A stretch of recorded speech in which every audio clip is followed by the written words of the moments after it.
Hi guys! Hey guys! I'm Lily. And I'm Lucy. Welcome to episode 3. Being judged. I feel like there's too many girls that feel insecure because it's like Exactly. you have to be like how this girl is, you have to be pretty, you have to be dolled up, you have to wear makeup, you have to do your hair. Like guys are always put to a certain statistic or category, like they're just put to that, and then if you don't fit that, then like, so I understand why guys feel judged, but that becomes an insecurity after a while. Being judged for being an independent woman as well, you know? Yes. Being judged for being strong-willed and rejection. Definitely. Rejection also ties in with that. Like guys, you know, some guys are afraid of rejection. Some guys take rejection on by the horns. It's inevitable. It's going to happen. Yeah. Like for everything in general. Do not feel insecure by your past errors. Like mistakes happen. Learn them, change them, and move on. You learn from your mistakes. You learn from your mistakes. Everything happens for a reason, to build a character. We go through different types of yous, your old selves, and like even when it comes down to regrets, strong regrets, try not to let that become your insecurity. Like move on from that, like get over that. It happened, it probably taught you something, it probably helped you. Like it's if you are a sexual woman, that is okay. Enjoy yourself, baby girl. Guys fear like infidelity. Yeah. But that also comes with, you know, later on in the relationship being rejected. Like, you don't want to ever get to that part. And they just cheat in advance. And for those of you who believe in a happily ever after, if that's what you're aiming for, write it down, put it in a book. Don't make other people or some shitty experiences make you want to give up on everybody and on everything. Like don't build an insecurity on thinking that you're going to be alone. If you've cheated once in your life or multiple times, if you cheated multiple times, you have a problem and you need to get it fixed. But if it's been like just one time and out of nowhere and an accident, like I don't feel like people still carry that shame and have that as an insecurity, the shame of like, you know, going into something new and having to tell that person, you know, hey, I cheated before. You can find true love, you know what I mean? That's what we are saying, but like don't get insecure by the past. Even when you think that like everyone is a cheater or a liar, and then you yourself do it in advance. Yes, it's no point. And again, like do not let those cheating or a guy like or a girl mistreating you turn that into an insecurity. You know what you don't want, and don't wait for another sign, sis. Yes, don't wait for another sign. You already got the first 100 million of them. Like try to fix it yourself and try to move on from it. If you start to kind of ponder on it, it will grow. It will become something actual, real, and it start to really affect you. Interactions. Let's start from the cradle. With the family and with parents. Yes, there's automatic rules and norms implanted that kind of families bring that they had from previous years or culture. Yeah, that comes with being a man or masculine. Yeah, I feel like as a girl we should be given immediately love and affection. Girls especially, because we are expected as women to give a lot of love and affection, but if you don't know what that looks like, or how are you able to? Yeah, like we don't know where love comes from. Like how would you be able to pass that on to someone else? Like having a kid, because I know some people can have kids and still feel like detached from their kids. Like somebody needs to teach you how to love from the jump. And I feel like, you know, in the beginning stages it's very important to nurture your son and let him see love, know what love is, experience it, you know. Not saying to let your child fall down in the middle of Target screaming, but I'm just saying, you know, like if there's a situation where feeling should be involved, like you should have some kind of emotion towards this. Like if let it happen, pet died or something, you feel know? it. Let the kid or let the adult feel it. Like let a guy be able to accept his emotion and be in his emotions. Yeah, because then you bring in that toxic masculinity, and that's where it all starts. That's where it comes from.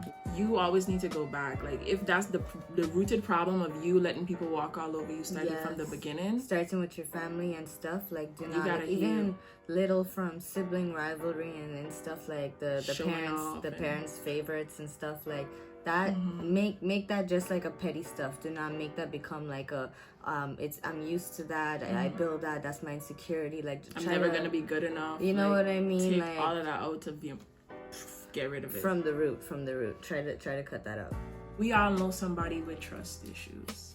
We all know somebody with like deep-rooted trust issues from abandonment. All of this negative energy from your past that you should learn to work past and let go. And let go of those insecurities and let go of those abandonment issues and all of that self-doubt that comes with it. And society always looks at women and say, you know, well, from where I'm always gonna say, I don't care, every video, from where I'm from, that you are expected to cook, clean, and breed.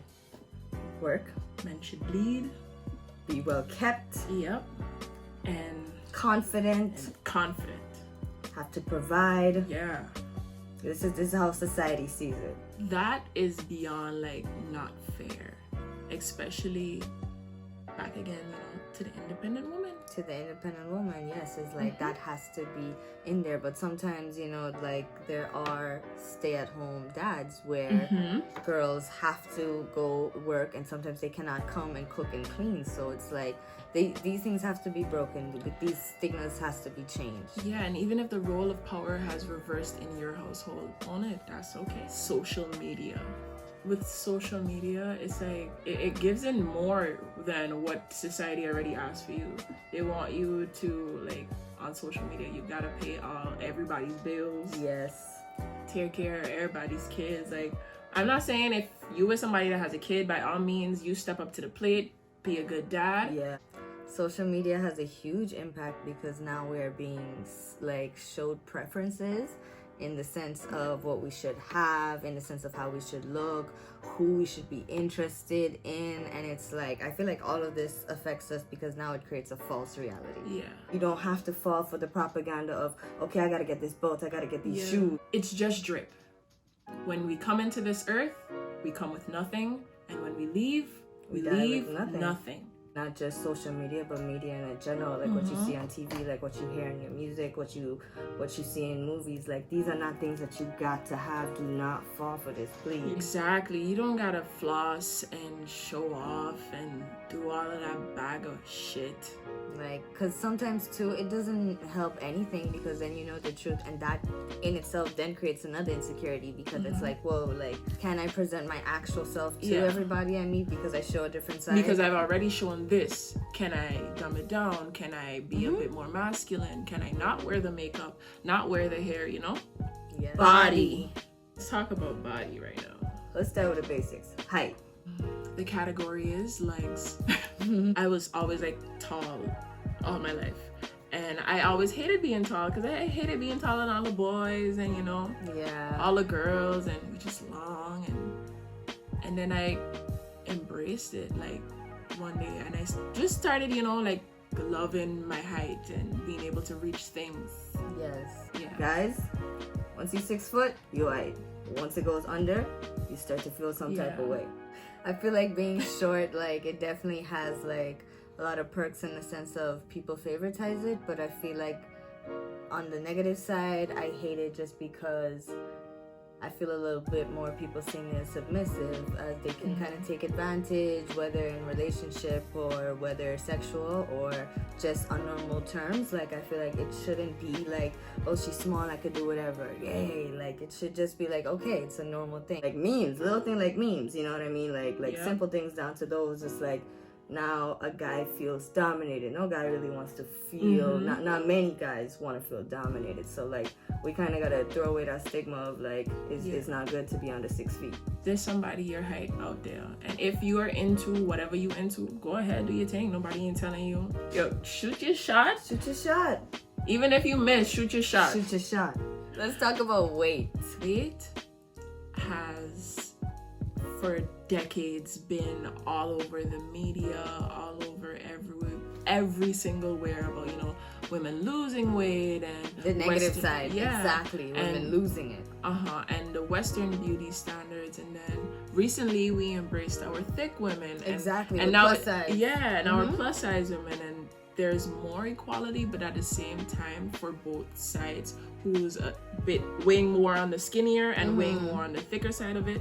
It's like you have to have this middle, like slim, thick kind of body. Yeah, and all of those things come back to like where like now a more thin girl feels like, oh my gosh, I have to start eating. Now that becomes bulimia. Or where a thicker girl feels like, okay, now I have to starve. So like now that becomes anorexia. We have to like realize the negative things that are coming from these. We don't even want to create an insecurity, because that's how far it goes into your physical attributes. Yeah, like being an athlete and, you know, having that stamina, that fitness.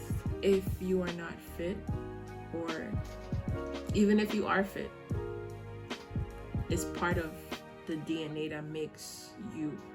And it's being fit doesn't have to show with abs or calves or arms. Like, you could work towards that. You know, if I'm skinnier or if I'm bigger, I could work towards how I want to look.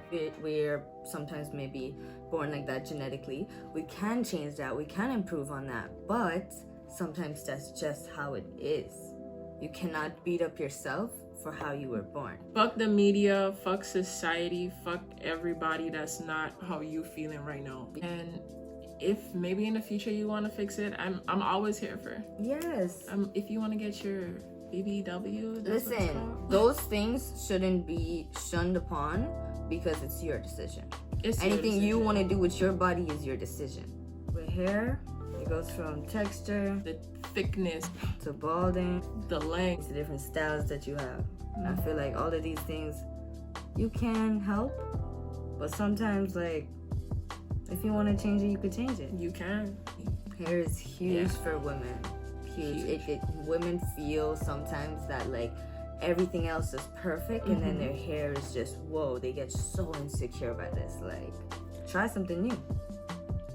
And even if like you are afraid to hear what other people have to say about you changing a specific thing about you, if you are ready for this change, that is you. There is no good hair, there is no bad hair. Like, you have hair. You have to remember again what you're born with. And even if you don't have hair. Yeah, balding and baldness is a real thing. Not everybody has to have hair. That shouldn't be. Like, humans don't have to have hair. They want to cut it, they can cut it. They can't grow it, they can't grow it. Yeah. Or a face. Scars to moles to freckles and stuff. Some people get all types of insecurities, from down to features. I hear nose a lot. And lips, to even your teeth, the structure of your face. You don't have to have that jawline. You don't gotta look like that. Like, you don't have to. Somebody's out there for you. Yeah, your features will be loved. This is how it is. We have to accept it. We shouldn't make it or give it so much power. Like, it's not that deep. It's not that important. It's not as vital to your life. We building. You gotta continue that. Don't feel stuck. Don't feel stuck. Because we're building. That's what that means, you know, progressing, going forward. Exactly. Do not let any of these things like make you feel insecure. And don't let anything make you feel like you have to change, especially if you are okay with you. Live and just be you. It's okay. Thank you guys so much for watching the video, and also a special thank you to all our volunteers who assisted us with their opinions and comments, words of advice that made this video possible. Continue to like, comment, share, show us some love. We appreciate it. We see you guys. Thank you so much. Thank you. Bye guys. Bye guys.